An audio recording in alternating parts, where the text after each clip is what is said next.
Welcome back. Chris Hayes with Local Roots AC and Plumbing. I'm here with Dave. Hi, I'm Dave Holland. Dave, go ahead and introduce yourself and who you are and what you like to do and Well, I'm Dave what you Holland. do for Local Roots. Dave Holland, I'm a master technician. Been doing this over 20 years, about 15 here in the Valley and out in Fort Lauderdale. Love the outdoors, always have, always will. It's a big part of my life, and almost every weekend I'm out there. Know a lot of guys. I know a lot of guys out here from fishing and hunting, and Chris is one of those guys, and I'm happy to be working for somebody I have a lot in common with. Love it. Yeah. Why did you decide to join the Local Roots team? Oh wow, that's a big question. That's a good question. Number one, I'm seeing what's going on in the industry right now with all the large conglomerates and investors buying up companies, and they're squeezing the life out of them, trying to get as much as they can out of the customers. And I am not. I didn't like what I was seeing out there, and if there's anything I could do about it, I'm definitely going to do that. So I found a guy who actually had found me about 10 years ago, wanted to recruit me then, and he got a hold of me again at a good time, and I'm happy to be here helping him start with his new company. Love it. Yeah. You've been working here about 3 months now, and what, in your opinion, what makes Local Roots different from other companies you work for? Just the fact that we truly do care. I mean, we're not just saying it. You know, when we go out there to our jobs, we're there to do, one thing, and that's, if it's a tune-up, we're going to do a complete tune-up. We're going to stop, and give you a breakdown if there's anything wrong. If there's nothing wrong, that's great. Hey, makes my life a lot easier. But, I've been doing this a long time, and a lot of the equipment that obviously we didn't install, a lot of things I'm seeing from other companies and stuff is needs to be addressed, because it's causing the life of your equipment to shorten big time. Pretty much answers that. We'll get there. We're going to go into that a little bit deeper. Okay. So, from your perspective in the field, what does doing the right thing mean? Doing the right thing, I mean, number one is doing the right thing is treat people like you would want to be treated. That's most important. Treat people with respect, courtesy, keep their houses clean. Don't go into their places to dirty them up. The right thing is giving them options and not just saying, hey, you have a bad capacitor, you need a new unit because it's 10 years old. That's not the right thing. I mean, a capacitor is very minimal. They're going to fail. Outdoor motors, we're way above design temperatures in the Phoenix area. There are parts that are going to fail. That's okay. Don't worry. It doesn't mean the life of your equipment's over.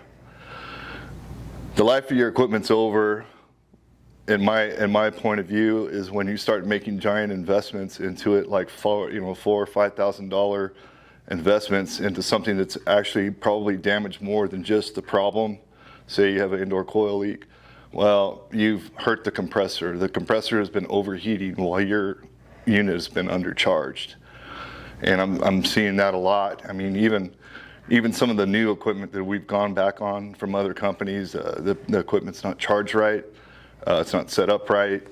Airflow is all wrong. And that's what I do. That's what makes me a master tech, is I'm checking all of those things and doing the right thing for you. So I guess that goes into my philosophy. If a unit's not 12 years old, it doesn't have a leak, a restriction, or a compressor, we don't really talk about replacement, do we? No. I mean, that's, everyone's different. But, as far as the options go, I mean, there's a lot of people out there, they can't afford this stuff. It's not cheap, And those are the people we got to look after, the little old ladies and just the people. I mean, when you walk in that we need to try to help these people as much as we possibly can. And there's people with lots of money too, that the same thing, they don't need to be treated like that. They need to be treated just like everyone else. But I mean, there's been times I've seen Chris literally give somebody a unit, and I'm like, that was really cool. And this isn't practice or rehearse. This is what I've seen. What I've seen so far we try to manage that, but it does happen. So let's get into what we've been talking about the last 2 weeks a lot, and you've been here about 90 days, and let's look at your past history and over the life of you in this industry, and how many two-stage units out there are wired wrong? Well, in the last 90 days, I've probably seen half of them wired wrong. Yeah. Like literally, I don't know if it's the technicians that don't know how to check to see if the thing is in 2 stages or what, but when it's my job to go out there and do a tune-up, part of that is to check the pressures and make sure your charge is correct so your unit's not overrunning. I have to verify that it's in its high stage. It's simple, you guys out there, if you're a tech, put your amp meter on your compressor windings and make sure you can drop the 2-stage out at your unit. The second stage, your amp draw is going to go down. All right, it's that simple. Put it back on and do your test. Most units need to be charged on its high stage, so I'm finding a lot of units are overcharged because they're charging in first stage and putting too much refrigerant in to try to get it to where it's supposed to be. And then it shows all across the board, your superheat, your subcooling. I understand that our customers aren't going to know what everything is, but if I ever meet you, I'll be glad to show you. I'm sure they'll. But it does affect everything. It's just gonna shorten the life of the system.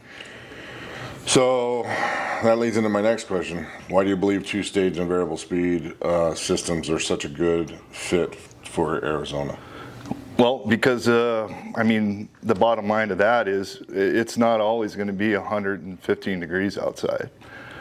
We do live here for the 6 months out of the year that it's 80 and 90 degrees outside, and our load calculations that we do for your home, which basically it tells us the design and what tonnage system we need to use. We don't always need that tonnage. So you kind of lose a little bit of comfort if your unit is running on high all the time. So they designed a 2-stage machine for that. So the 2-stage machine basically drops it to 70% capacity, so it uses less power. It's more comfortable and has a longer runtime. You don't want your machine to turn on an awful lot, and it prevents it from doing that. That kills the life of the system. So, and especially people whose load calculations come out to 4.5 tons. You put a 5-ton 2-stage on there, or it comes out, you got a 1,700 square foot house. You could go with a 4-ton, or you could go with a 5, but use a 2-stage. So that way, when it is 116 outside, you're still going to be able to keep it at 72 degrees. I like it. What do you enjoy most about working with the Local Roots team? It's more like a family here.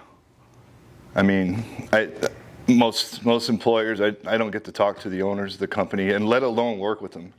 I don't see owners go out and do their own installs. Chris is the first person I've ran across that does that. I really respect that. And he's got me as long as he wants me, to work for him. Just out of that, just seeing that is someone who really puts in what he wants to get out of it. This company is going to be successful because that's the kind of attitude you have to be successful. It's mostly drive, right? Yep. If a customer asks you why they should choose Local Roots, what would you tell them? I would just tell them that. That's a good question. Why not? Why would you choose anybody? We don't have a bad reputation. We have a great reputation. We're doing the right thing. There's no reason not to choose us. We're cheaper than the other guys, and we're doing better work. I mean, I could go on for a while about that. But I mean, you know, from a customer's point of view, why would I just because, I mean, we're great guys to work with. We do what's expected of us, and you'll get your money's worth, and you'll be happy. So a true statement would be, you know, like I tell everybody. This is not rehearsed, by the way. This is not rehearsed. Like I tell everybody, I mean, kind of what I tell people is, you know, we're all human. We're going to make a mistake. Right. So when the mistake happens, it's all about how you react to that mistake. Are you going to handle it? Or are you going to wait 2 days? You're going to put your customer off? Yeah. And we're not. And, you know, I could say that. You know, I could say that now, but at other companies, they were professionals at procrastinate and taking care of somebody. You know, tomorrow when you can do it today. Yeah, I mean, if your unit's down, your compressor's down, we'll have the supervisor run out, go grab the damn thing while I'm still on site. I'll start getting it ready. We'll have it in for you in 2-3 hours. Yeah. You know, as long as we can get the equipment. Yeah. As long as there's no metal that needs to be. Yeah, as long as we don't have to fabricate anything crazy.